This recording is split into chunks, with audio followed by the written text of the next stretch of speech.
अस्सलामुअलैकुम व्यूवर्स, जिमें कि तो आपको पता है 2026 वर्ल्ड कप T20 शुरू थी चुके। अज पहला मैच है।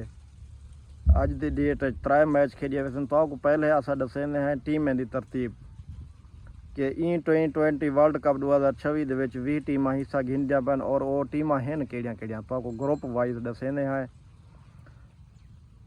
तो पहले ग्रुप दे विच इंडिया, पाकिस्तान, नैदरलैंड ते नमीबिया और USA की टीम है।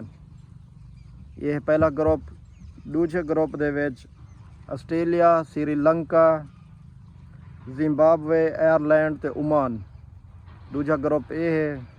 तीजे ग्रुप दे विच England, West Indies, Bangladesh, Nepal ते इटली की टीम भी आ गई है। इटली ये थी गए 3 ग्रुप। चौथे ग्रुप दे विच New Zealand, South Africa, Afghanistan, UAE ते कैनेडा। ये हैं 4 ग्रुप। इनदे विच 5-5 टीम हैं। 4 ग्रुप हैं, 20 टीम हिस्सा गिनदियां पैन ई वर्ल्ड कप के अंदर। और तुसा दसे सो कि केड़ा ग्रुप स्ट्रांग है। इन मैच बहुत दिलचस्प थी सन, इंशाअल्लाह ताला बहुत ज़बरदस्त मैच थी सन।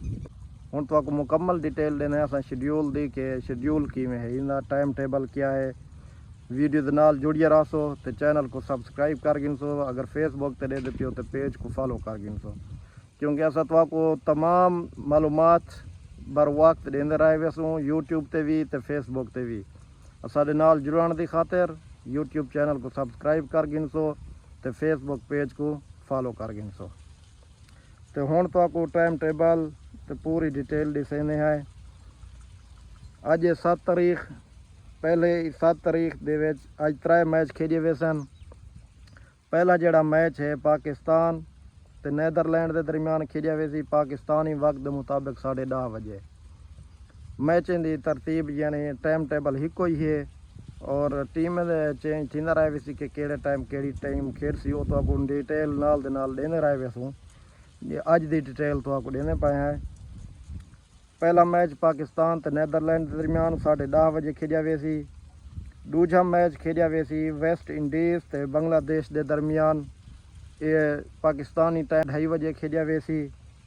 तीजा मैच खेलिया वे सी इंडिया ते USA के दरमियान वह पाकिस्तानी टाइम के मुताबिक 6:30 बजे खेलिया वे सी। ये है अज के मैचों की तरतीब। बाकी नाल दे नाल इंशाअल्लाह तो आपको सारी डिटेल दे रहे वैसूँ। एक अलहदा वीडियो है अस तो आपको मुकम्मल शेड्यूल ही दसेसूँ।